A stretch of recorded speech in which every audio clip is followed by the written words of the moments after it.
So we'll start the EEAC meeting. This is Wednesday, the 24th of June, 2020. It's approximately 4:05 p.m. And in the auditorium, we have most of our members. We're missing Marissa. She's traveling and could not join us. But we have Sabrina Renner and Mark Valentine, Sarah Kloster, Sinette Cavalier, Bob Knauer, Matt Piston, Phyllis Ely, and myself as Chair Tony LaFountain. So with that, everyone received a copy of the agenda. The agenda was also posted on our website. So the first item, well, first off, welcome. I think Sinette kind of summarized it the best to me in a short note. I need to see people, and so it is good to see all of you, and hope all of you and your families are doing well and have survived these last 3+ months and continue to do so in very good health overall. So our first item on the agenda is Community Choice Aggregation, and to just give all of us a little reminder and kind of a fast forward. Through the work of this committee, we put together what is now known as Local Law Number 2. That was adopted May 20th by the town board unanimously. And so that is in place. It has been filed with the Secretary of State. So that is officially part of our town ordinance overall. So the next step is start to embark on an administrator in the process of an administrator. So I had reached out to a couple of my friends in Irondequoit and Pittsford to get just kind of an update from the two supervisors. I understand, and I'll read the message so I get it accurately. From Dave Seeley from Irondequoit, and what Dave has shared with me is that they have selected Jewel. They are actually going out to bid next week for their power. So they being Irondequoit, Brighton, town and village of Pittsford, they're moving forward with that. And they will be going out for bids. So we'll have the opportunity to kind of see how that goes. In the meantime, I think all of the committee has received the information that was put together for the request for proposal. So one of the things that we have the ability to do is maybe not reinvent the wheel, but have the opportunity to take what others have done and learn from. And then from there we can update, modify accordingly. So we do have the RFP. We have the Jewel Asset Rocktricity. This is a response to some supplemental questions that they had. And then there was also some other visuals that came with that. So all of the committee has received that, had a chance to take a look. And the town board thanked us and wanted me to make sure that I recognize this committee for putting that together, getting Local Law Number 2 in place for the town board to hold a hearing and then ultimately adopt. So thank you again on behalf of the town board to do that. Their next task is for us to take it to that next step, prepare an RFP, whether we use this that was used by the other communities as a framework, or if we have other information that we would like to include, add, delete, etc. And the board would like to see over the next couple of months, and with our comfort level of vetting things out, to be prepared to come to a work session and present a draft proposal so that they're able to take a look at that, comment on it, and then if that's acceptable to them, then they want to make sure that we take the next steps and then going out for an RFP. So I might ask everyone, having taken a look at this, is there any initial thoughts or comments on this RFP? Yeah, Sarah. Are we looking to move forward with a CDG program also, so community solar or similar? Has the town board made any direction on that? At least for this committee to consider. So we have not had a lot of conversation about that, but that definitely is something that I think we has been in front of us or on our radar, and something that we should also be taking a look at. I know that there is a number of interest here to move some things forward. This happens to be at least the one that's currently in front of us, but we can't forget or overlook the other as well. Yeah, that's a good point. Thank you. So questions or comments, things you liked, didn't like, anything that jumped out that you had some concerns about? Yeah, I had a question. Where's the city of Rochester on this? So I have got, Bob, this is a correspondence that this was May 28th, 2020. This is to City Council from the Mayor Lovely Warren. Professional Services Agreement to Community Choice Administrator, Comprehensive Plan Initiative Area Sustaining Green and Active Systems. And local law number 6 of 2019 passed by City Council on November 12th, 2019 and adopted December 3rd, 2019, authorized the establishment of a CCA program in the city of Rochester. One of the requirements of the CCA program is for the municipality to select a CCA administrator to work with the city to fully develop and manage a CCA. The primary responsibilities of the administrator include the development of a CCA implementation plan, data protection plan, and at least 2 months of public outreach and engagement. There is no cost to the city for the services of the CCA administrator. Fees for the CCA administrator are remitted by the selected energy supplier, not by the city, and is not an additive over and above the supply rate. Additionally, the city is not obligated to implement a CCA program until the energy supply contract procurement is initiated, which will occur after the development of implementation plan, data protection plan, and a public outreach and engagement period. CCA has been identified as an implementation action in the city of Rochester, community-wide, endorsed by the City Council, and that was adopted by City Council in November of 2019.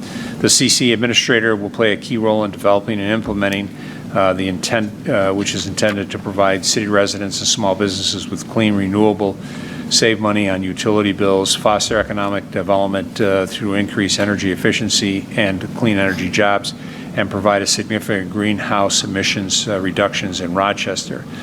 The agreement will be an initial term of 2 years with provisions up to 3 one-year extensions based on mutual agreement. Love and kisses, Mayor Warren.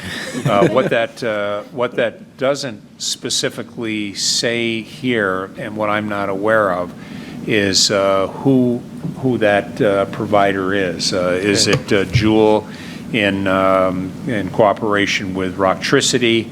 I can't answer. We'll have to do a little bit of checking on that. And again, this was May 28th of 2020. But it does sound like they've selected a administrator. That's what it sounds to me. And if I were going to bet, I might bet on the fact that Jewel might be that administrator, although I don't know that, and it does not say that. So. Okay, so I finally did get to do some homework on this, and the first thing that I do think we at least need to say is that we are under no obligation to have an administrator. It can be, it's something to take the load off of the municipality. Right. So that is just something that when we're picking, this isn't a required thing. I mean, I thought that was a little bit eye-opening to me, that this is a workload to shed Right. to do that. And not do it through the municipality. Correct. Right. Yeah, so- Because, who I might look towards if it were being done in-house, Their plates are already too full.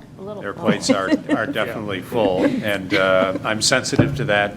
They are not shy, which I thank them for, to remind me that they're not sitting around with nothing to do and have an abundance amount of time and Yes. flexibility to add many more things on. So it is good that their presence is here, from an engineering and a sustainability standpoint.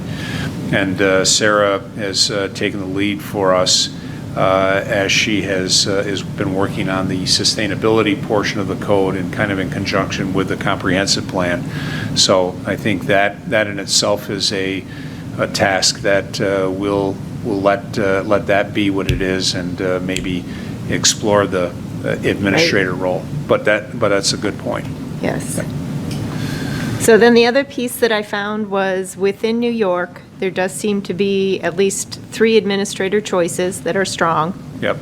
That's Jewel, Good Energy, who we got to talk to, and then the third one is called MEGA, which stands for something, but, so at least that's good to know. And then the other thing was that the, NYSERDA website has a very good administrator request for proposal format on it in a Word document that is editable as opposed to a PDF document that we would have to start over with. And from an engineering perspective, in all honesty, I liked it better. It was a little bit more technical in the wording.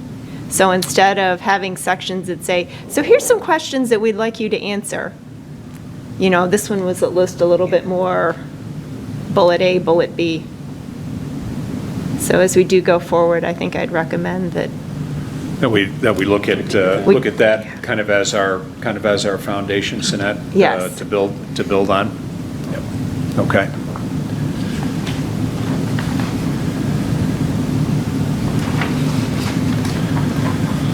They did seem, they all had most of the same characteristics, and give us your, who have you done this for in the past? Contact information. Right. How would you do this? How would you do that? Yeah, reference checks and those types of things certainly are good things to do and Right. follow up with. And in a couple of areas, if you take a look at it, so from a reference, who have you worked with comparable sizes? I think that's certainly very important. Yeah. And there are a couple of other references that they had talked about as to what type of experience they may have as we go through. I wanted to cross-reference some of our previous documents in terms of detailed communication plans. Okay. Instead of broad terms like communicating to the public. Yes. Yeah, what does that mean and who's responsible and all that sort of thing, so. What does the word educate, I'm sorry, what does the word educate mean when it talks about educating the public?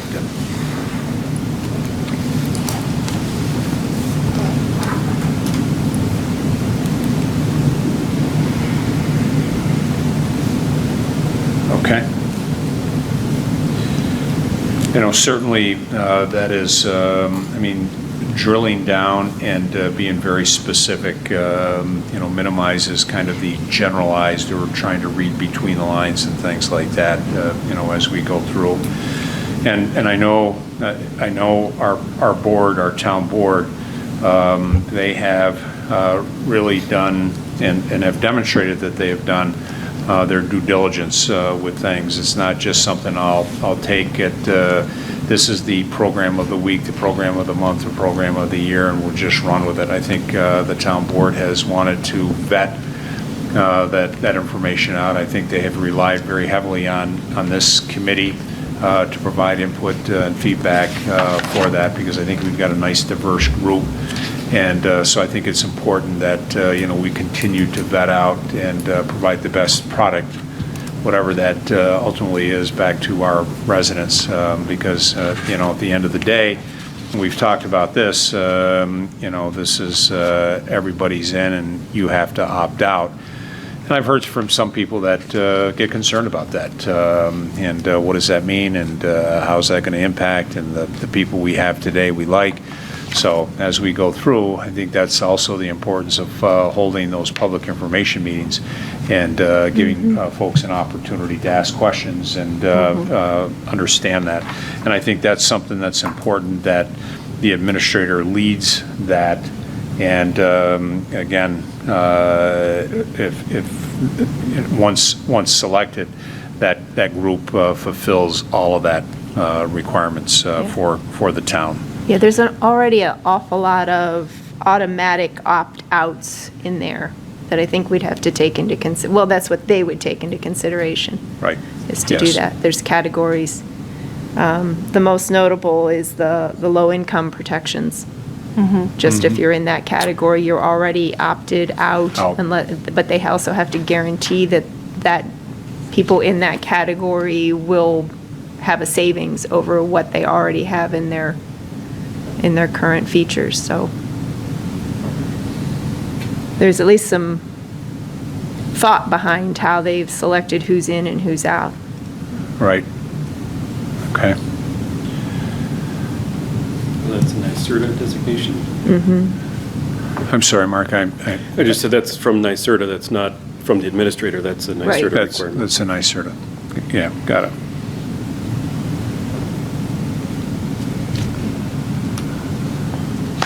Okay.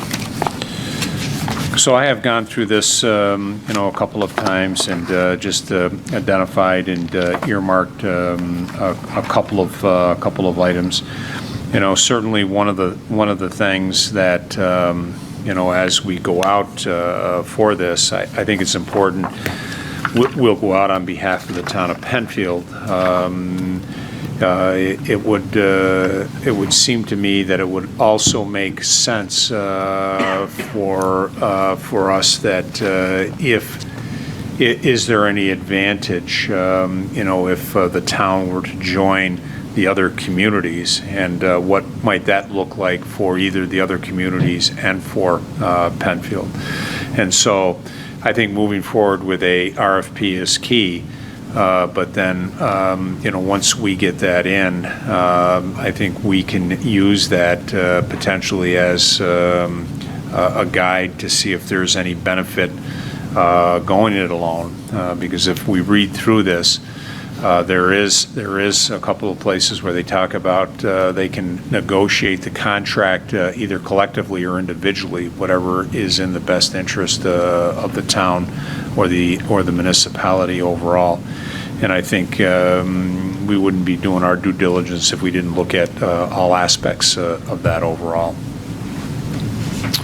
I would assume if they're going out to bid next week, when and if they get their information back, sounds like they're willing to share the RFP and everything else. If they're willing to share what they get back as a bid, we can see if it truly is a, let's say a credit, but it is a lower price, or Sure. if paying for 100% renewable energy is at a cost, or obviously that kind of may set the benchmark for when, once we take that next step to kind of see where they end up. And No, I think that's an excellent point, Mark. Again, we want to learn, through this process, and again, make sure that it's what's in the best interest of the residents overall.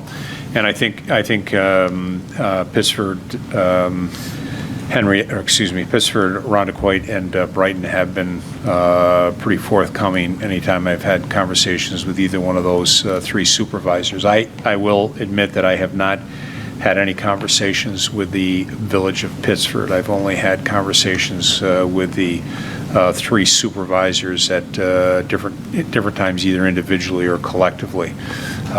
So that's where I've relied on them, and they have been forthcoming to answer any questions that we might have overall. So Tony, for the bid that's going out, it is for the grouping, it's not just for Rondequoit?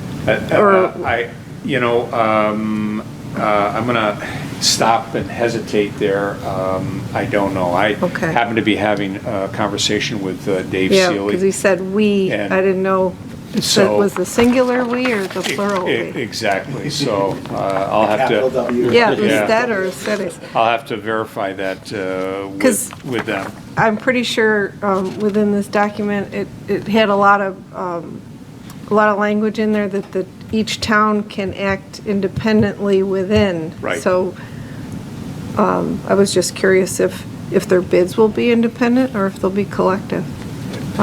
So I think. They'll go on our question list. Yeah, I think that'll be part of our, Okay. part of our questions that we ask. Like I said, I happened to be talking to Dave this most recently with Dave Seeley, and so I did not ask that question, we Rondequoit, or we being the group of four.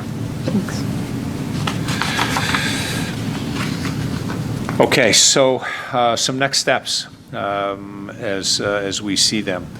I think that's a good heads up from Sinette about the NYSERDA RFP, and to take a look at that because NYSERDA plays a very important role in this whole process. So taking a look at that, we do have the RFP from the four communities, so we could take certainly the best of that and then the best of the NYSERDA component and kind of blend those together.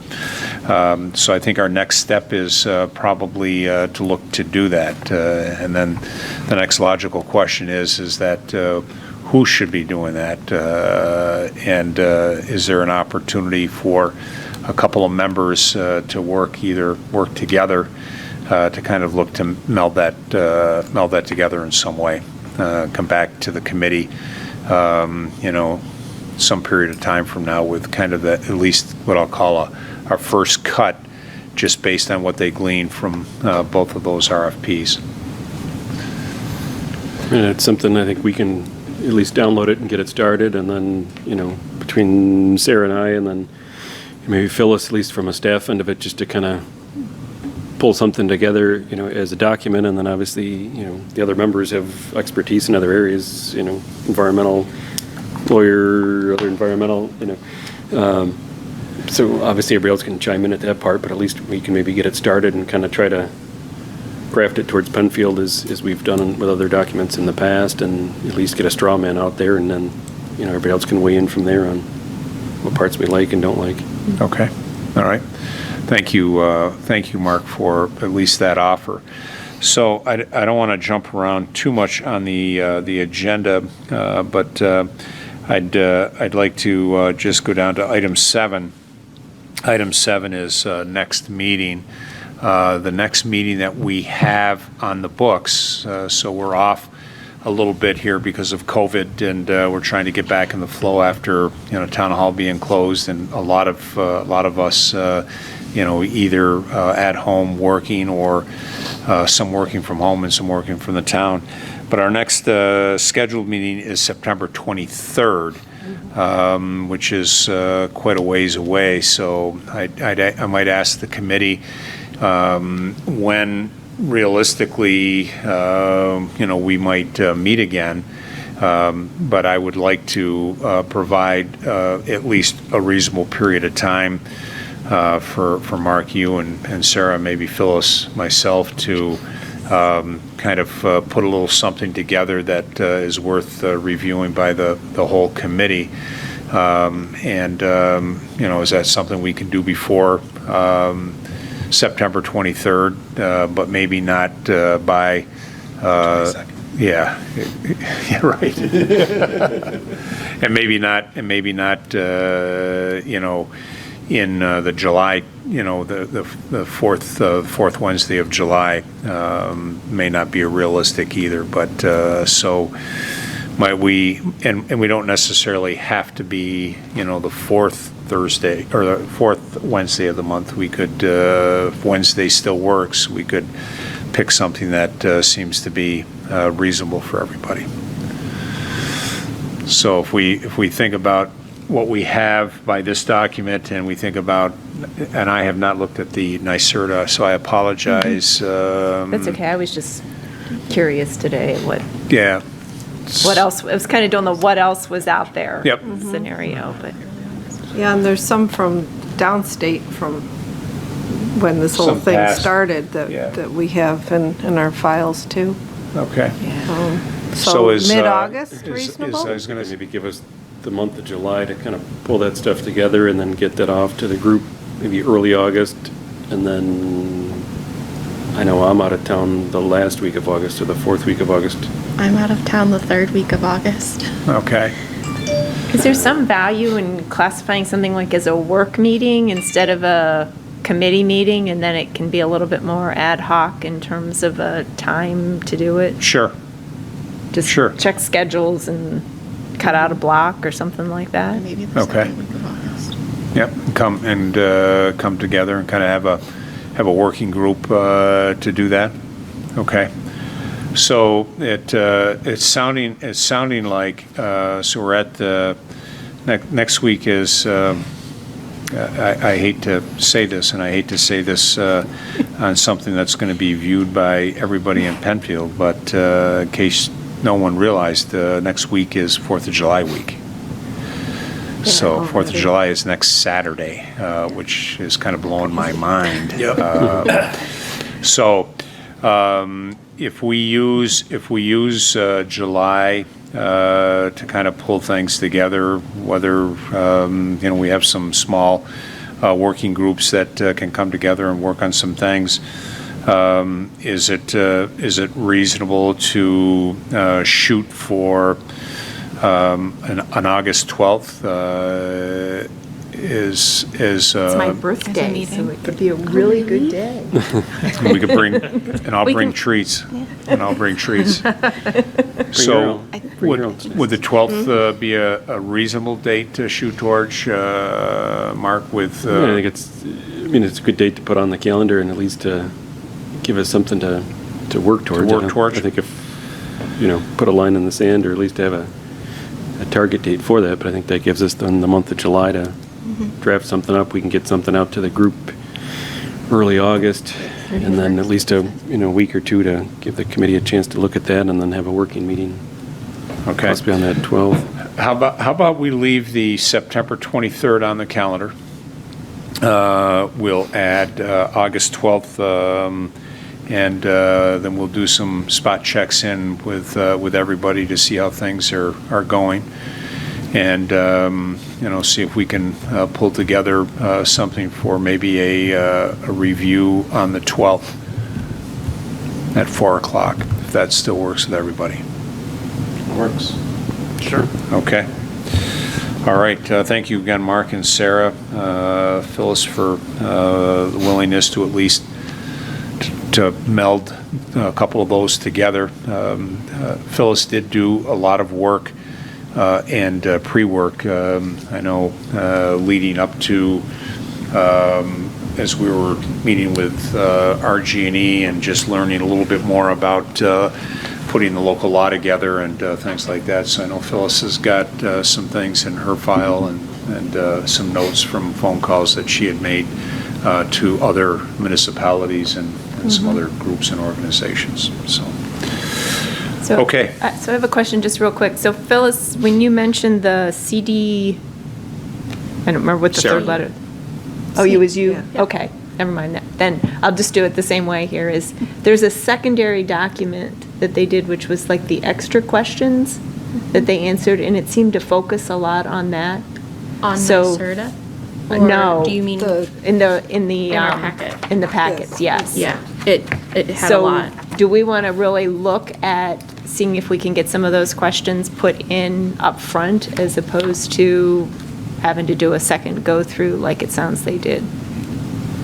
Address solar. Yeah, I think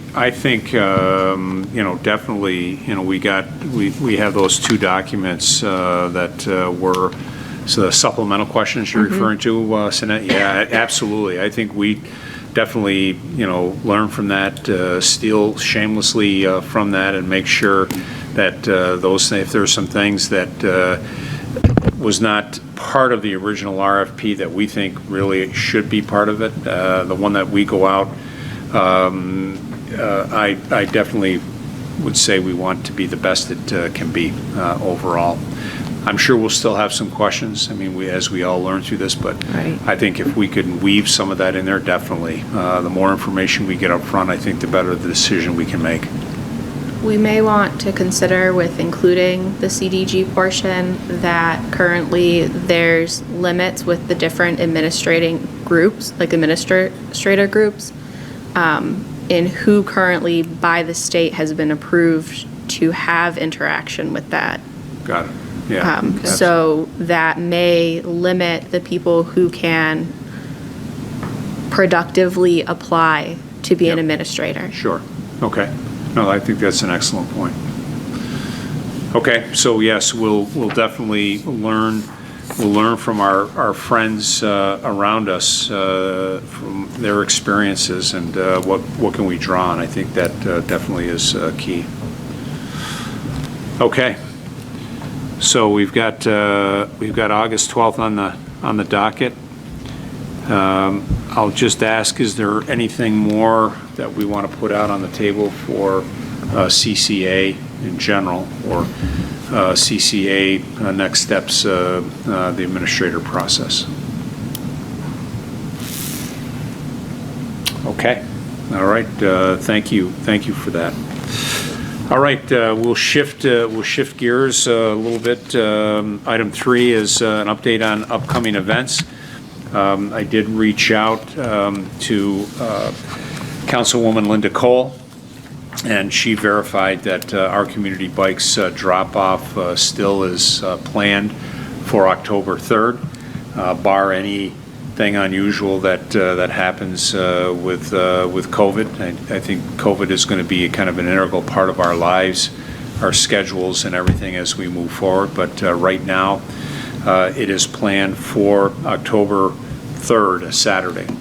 And then because of COVID, the spring drop-off, which typically is held in the May timeframe, that was canceled. And the board here last week authorized moving forward with fall drop-off. So we always had a spring drop-off where you would bring in what I would call all that junk.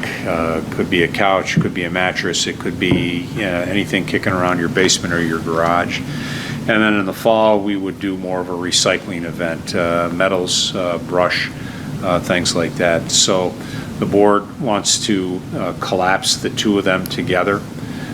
So they would be looking to do document destruction like we have in the past. The equivalent of a spring drop-off, brush drop-off for those 2 days. No electronics. At this point, no electronics. And so I think the board is still exploring that component, but right now the second and third would not include electronic drop-off at this point. So the date would be October 2nd and 3rd? So the drop-off would be Friday the 2nd and Saturday the 3rd. Typically, that's what we have done, is we've held 2 days. Yeah. Give folks the opportunity for that Friday, Saturday. And it's always a good thing when it coincides with the bike drop. I think that's perfect. Exactly. And I think, Okay. I can't speak with 100% assurance that our new norm might be a one-time fall drop-off with everything together instead of holding 2 events.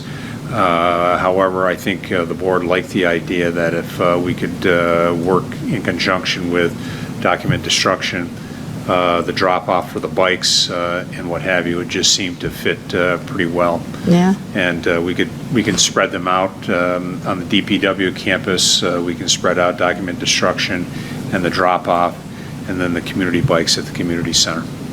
So. Yeah. And then stay tuned if there's anything from electronics. That has become a little bit more complicated these days, and I know folks would prefer not to pay $5 or $10 to take it to Eco Park. You do have the ability to do that, but there is a small cost to do that. And I know that some of the events that have been held in the past, there's a lot of discussion about cost and how that's covered and things. So, more to follow on that. You know if Eco Park is open back up? It is. It is. It's mobbed. Okay, because last I knew it was still closed, but now, Yeah, Tom went last Wednesday. okay, good to So know. everybody's been home Couple cleaning weeks out all ago. their stuff. It was like a I'm saying 40 everybody's cleaning out, I'm sure Yeah, the it was like a line is- 45-minute wait in the middle of a Wednesday afternoon. That's crazy. Yeah. Yeah.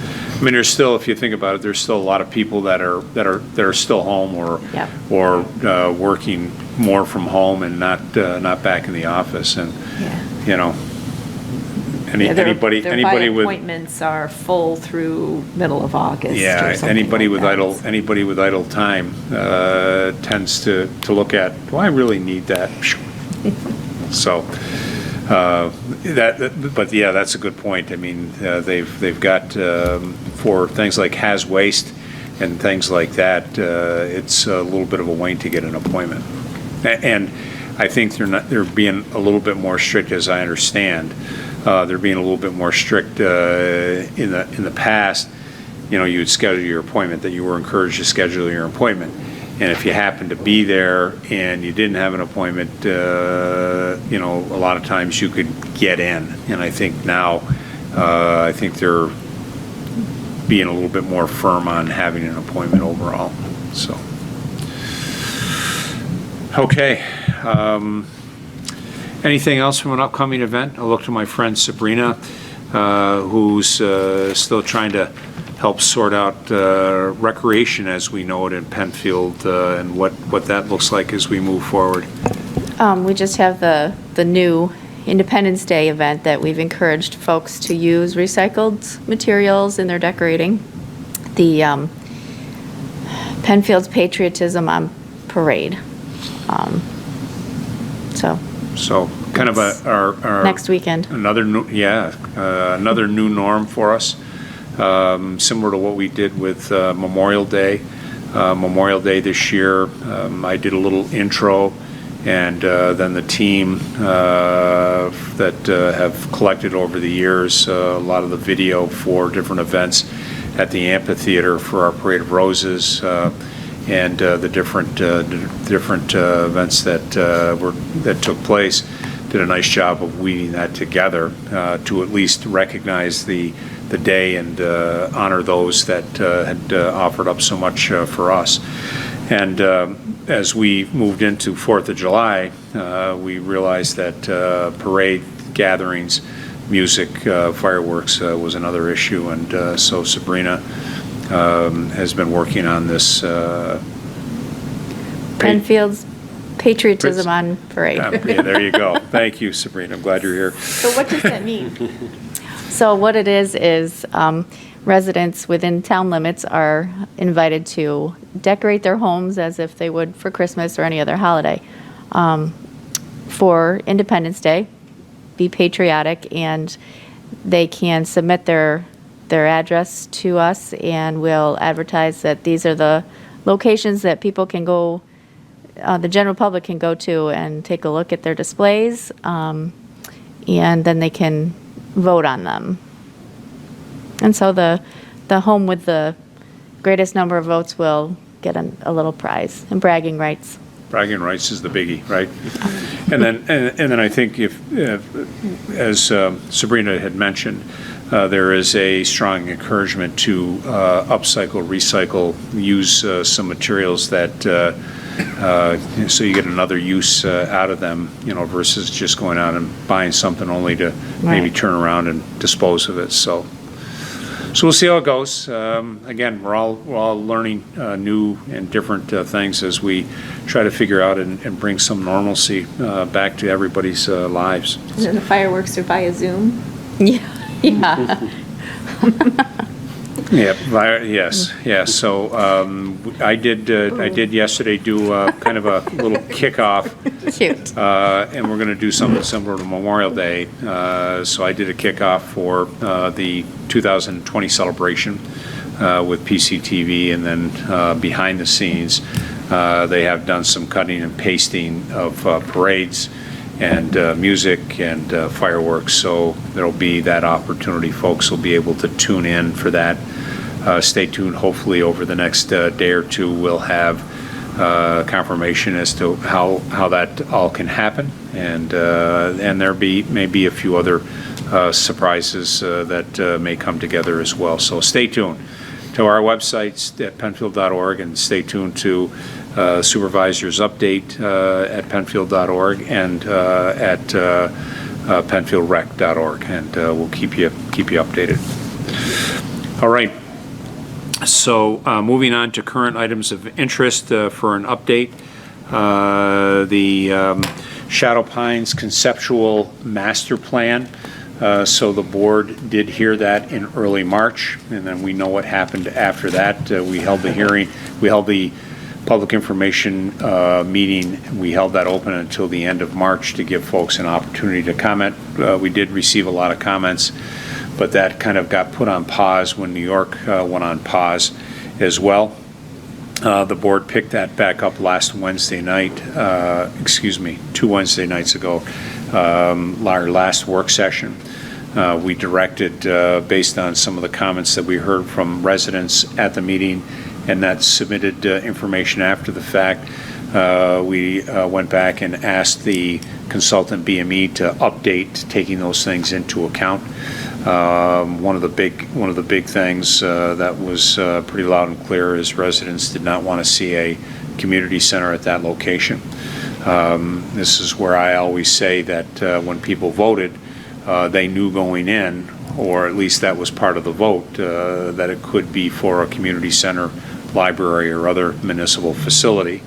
So if down the road we have to expand our community center because we don't have the space currently where it's located, we'll have to go out and acquire another piece of property to do that. To me, doesn't make a lot of good taxpayer sense. However, the board has elected to move forward to remove the community center and to incorporate a number of ideas. We will have that back on the agenda July 8th for the board to review, and then the board is looking to accept the conceptual master plan either late in July or early August. So that's where we are with the master plan. The Clark House RFP, again, that kind of went on pause with the group that we were speaking with. The one thing we did do is we went out and we worked with Planned Architectural, and they have given us a proposal of things that to look at to address at the Clark House. As you can imagine, a building of its age and not being occupied for a number of years, they have submitted a proposal to us. The board will be looking at that. The board has that. The board will be discussing that at the July 8th work session to talk about what the next steps are with that. The interested party still has an interest to open that up as a restaurant, and brewery. So we'll see where that might ultimately go, and so we'll see where the board is after the July 8th meeting. And then from the comp plan, I'm not going to jump into the weeds too deep. I'm going to maybe ask my friend Mr. Valentine if he might give us a little bit of an update where they are and where you are with the draft that staff has been working on. Sure. Similarly with COVID, it took a little pause on that. We'd kind of gotten halfway through the document with the committee. Obviously, with the pause, we've some been working from home and some in here, working to get caught up and then get back into that. So hopefully in the next month or two, we'll have that second half ready to go. Work back with the committee, whether virtually or socially distanced, get the committee to get back together, continue that second half of the document, and then look to have something to the town board for its review, and eventually set a public hearing for that sometime this year, and like to get that wrapped up by the end of the year. We still got to go through seeker. We've still got a couple other steps in the process. Once the committee's done with it, set a public hearing, and you've got seeker. You got to do a draft environmental impact statement. A couple other steps to go along with that, but no, it's definitely back in the queue now, and starting to move ahead again. All right. Thanks, Mark. And I know Zach has been working very hard on that particular document and making sure that we're getting that all pulled together. So thank you to him and everybody else that is providing input feedback. All right, committee, any questions? Shadow Pines, Clark House, or Comp Plan Committee? All right, great. As we move into item number 5, projects of interest to explore, work on for 2020. I know that Sarah has been doing work on the sustainability code. Again, kind of wrap that as part of the comp plan. And I might ask Sarah, any comments, updates, anything you'd like to share in and around that? We're currently doing the final kind of grammatical, punctuation, make sense review internally, and then we should have something we can provide to the committee to do their review on. Oh, that'd be great. That would be terrific. So get an update on that, and certainly, I think that's going to be a key part of the comp plan. I think that's one thing that we identified and talked about, is wanting to make sure that we had taken a look at that and added a component to our code. And specifically, the document that we'd be able to provide will be the solar code currently. We're still working on the geothermal and wind. Okay. All right. Great. Questions for Sarah? Okay. And then climate smart communities certification, and as we mentioned, that's something that we want to make sure does not fall off our radar screen as we go through. So that may run somewhat of a parallel path as we work on further work on the CCA as we go forward. Okay. Do you need us to do anything with that, or is that?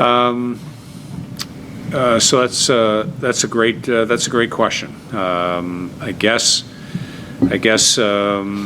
that might be something that if we had a couple of members that might be willing to, poke at that a little bit. I'd hate to just lay it on staff. To do that with the things that they're going to be working on with the CCA and what have you. But if there was, if we could pick that back up, we did have our friend Haley. Yes. Haley sticks in my mind, and who said that she could be a resource for that. And I believe Haley is still part of the Genesee Finger Lakes Regional Planning Council. So the last conversations we had with her was towards the end of the year, or beginning of, actually I think it was the beginning of this year that we sat down and had a get together with her. So I think that's something that we could dust off, and if there were a couple of folks might be willing to do that, I would offer up a Jim Kreckman as a resource, because there are a couple of things that He was doing Jim, a lot of background research. Yep, Jim has done some things. I know Bob has been close with Jim on some different things, electric car charging stations and a few other things. So he could be a resource for us. But if someone would like to tackle that, Bob and Sinette, if that might be something within your I would wheelhouse. too, just because I think we have so many check the boxes now, and the CCA is a big one. So, To Yeah. okay. And then, I know Bob regularly does speak with Jim, but, and I see Jim regularly. I'll let him know that we've volunteered his knowledge base and expertise, to maybe assist and support the two of you for that. So, okay, great. Thank you, Sinette, for that. All right, we had item 6, we had talked about some field trips and programs of interest such as Rochester Museum and Science Center, RIT's School of Sustainability, Solar City, tour the plant, Buffalo. We haven't done any of those. I don't know what folks' interest might be to do that. I know everybody is kind of gainfully employed, and it's not like you have a lot of free time. But is there some things that we might want to look at or explore, or send some folks out to spend some time either in any of those areas or other areas? Or is our plate at a point that maybe we not forget this, but maybe put it off to the side for now, and as time permits, maybe explore some of that? I know we can take Solar City off the list. Solar City, that entity no longer exists. It's now Tesla. And my understanding is that plant has changed. I believe some of the space is leased, but they're building vehicle batteries there now, or at least that was the last I heard. They're not, Musk is not building rocket ships or anything No. like that? All right. So I think, with that facility, it's been under so much change, and it kind of lost kind of what our interest was with the solar. So I think that one we can probably take off the Okay. list. All right. Thanks, Bob. Thank you. I think it would be great to keep the other 2 on the list. However, currently, the Rochester Museum and Science Center is closed. Well, And, I mean, they're still doing work, however, they're not effective inviting Friday. people. Effective Friday, they will start to begin. Museums do fall under Phase 4. I mean, there'll be some controlled conditions. The zoo will open up Friday and Saturday to the members, and then Sunday to the public. And again, the numbers will be lower, and percentage of people they allow in will be lower, but those things are at least starting to open back up under Phase 4. So, At least for the RMSC, most of the stuff we'd want to look at is actually outside anyway, so Rain garden type stuff. we'd be able to do, that would be. so maybe we organize a trip to do that. So maybe I'll ask Lisa if she might coordinate something here when the weather's still nice, maybe in the September timeframe. Do something like that, get through vacation time, kind of get back into what things are shaping up. The weather is still nice, and maybe do something in September. Okay. And then Mark, I know that you and I have been at a number of different meetings as it relates to some other solar projects going on around town, and we've got one that is being explored by the Monroe County Water Authority, and so might, if you wouldn't mind saying a few words around kind of what they're looking at a high level or exploring. Yeah. They haven't finalized things, but No, they're looking at a property that they own, similar to what the county did, and we did as well, to kind of offset some of their costs. They're exploring a power purchase agreement with another company. I think there's a Sol Systems is their group. They're working with them and looking at the possibility of locating it on their property as well. So Where is the property? over off of Watson-Hulbert Road, so almost to the county line. They own 170 acres, plus or minus. They've got Is that a big one?